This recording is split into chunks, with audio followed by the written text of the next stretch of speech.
I guess I'm just going to do a normal show.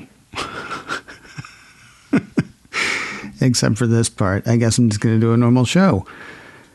Yeah.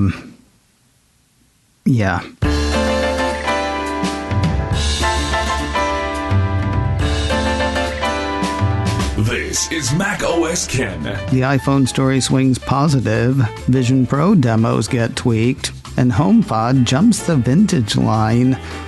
It is Tuesday, the 2nd of July, 2024. I'm Ken Ray, and this is news from Mac OS Ken, brought to you by yours truly and supported by people like you, patrons through Patreon. Find out more and add your support at patreon.com/MacOSCan. It is that time of year, the time where people say, hey, look at that. Apple thinks it's going to sell a lot of iPhones or something.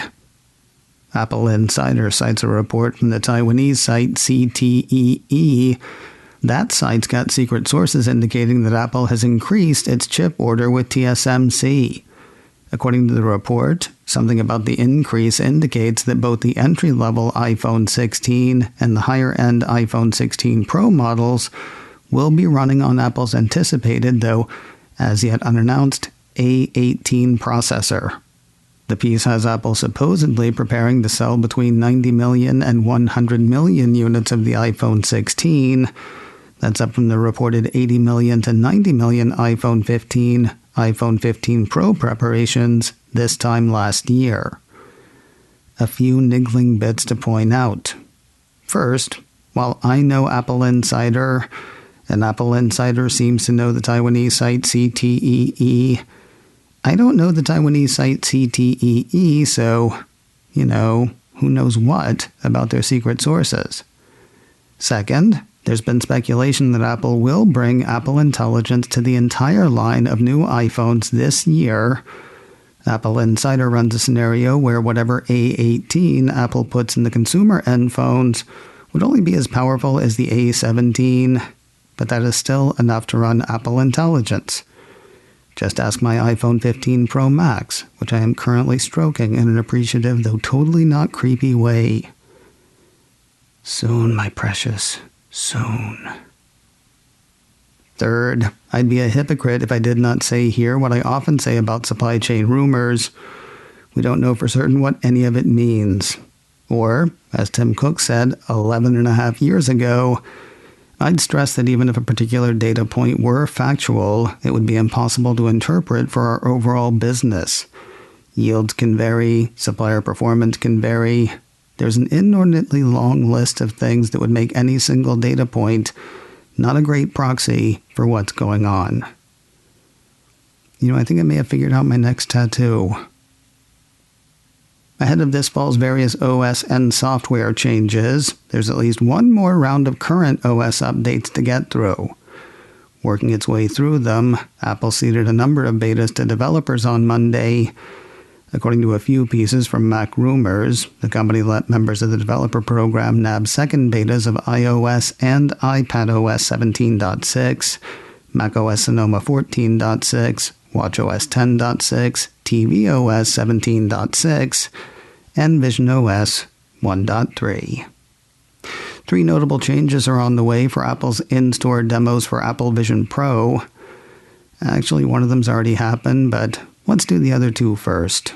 A piece from 9to5Mac says in-store demos can soon include the potential buyer's own pictures, videos, and panoramas. The site cites Mark Gurman's Power On newsletter over the weekend. According to that, one notable change on the way lets customers beam their own photos, videos, and panoramas over to an Apple Vision Pro during a demonstration. Then they can see their own media in mixed reality. Now, I knew we had heard this before, though I could not remember where or when. Had to do some digging, but I found it in a macOS Ken script from April. Back then, code in the second beta of iOS 17.5 showed Apple working on a then-new system that would let customers transfer their own spatial videos to a Vision Pro demo unit in an Apple store. And here's what's funny. That was a story from 9to5Mac. from 2.5 months ago that 9 to 5 Mac did not reference in today's story. Gone, Daddy-O. The other change on the way, letting people go deeper in their Vision Pro demo, a step Apple is calling Go Deeper. According to 9 to 5 Mac, the idea here appears to be that customers can try out the type of usage most relevant to them.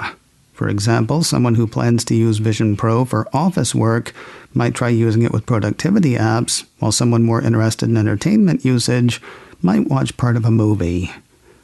The other change that's apparently already happened, Apple is switching, or has switched, all demos to the dual loop with the head strap in place of the solo loop. This policy reportedly went into effect on Friday, according to 9 to 5 Mac. Where was it 5 months ago? If you ran whatever gauntlet to be eligible for a butterfly keyboard payout, your check is, well, it's not in the mail, but it's seriously on the way this time.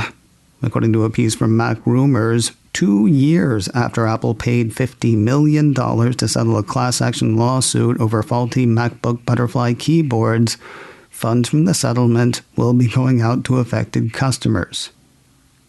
Get this timeline. Emails about the lawsuit were sent out in December of 2022 to MacBook owners eligible for a payment, according to Mac Rumors. Claims were accepted through the 6th of March 2023. The settlement was approved on the 23rd of May 2023.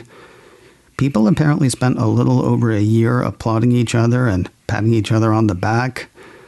On the 27th of June 2024, the court issued a payment order.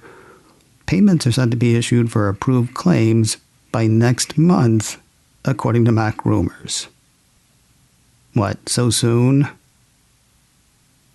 I want to say this next part quietly because I don't want one of my Apple products to hear me, the one that's always listening. Apple has put 3 products on its list of vintage products, including the original HomePod. Here's the thing, though. I don't see how they could have done that.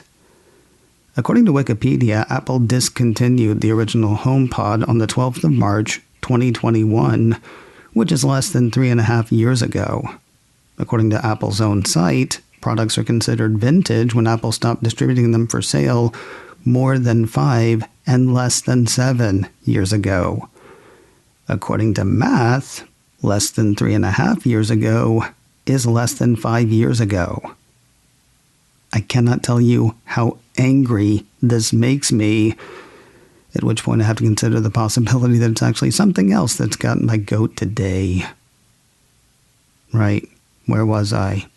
Oh yeah, Apple has put the original AirPods, iPhone 10, and my smart speaker that I bought brand new from Apple less than 5 years ago on the list of products discontinued more than 5 years ago.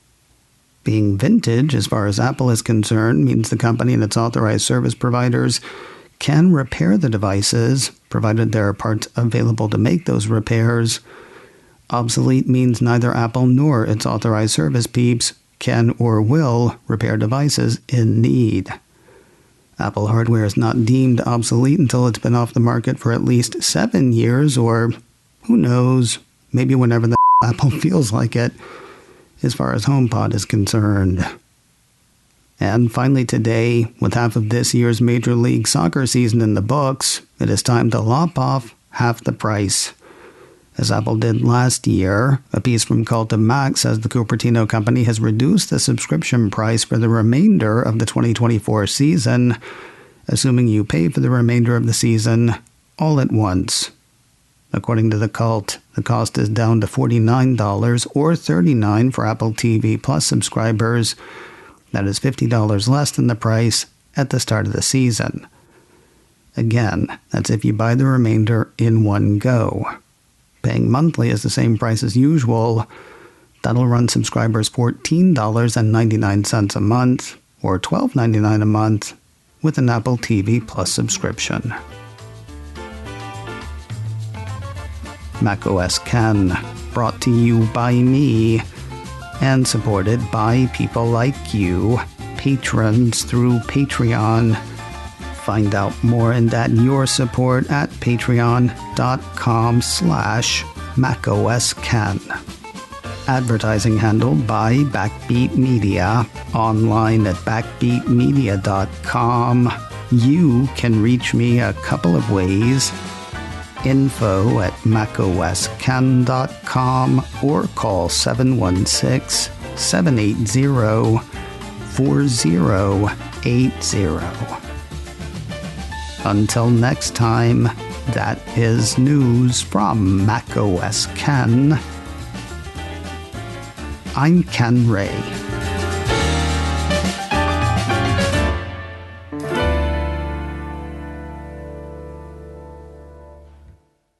Ciao.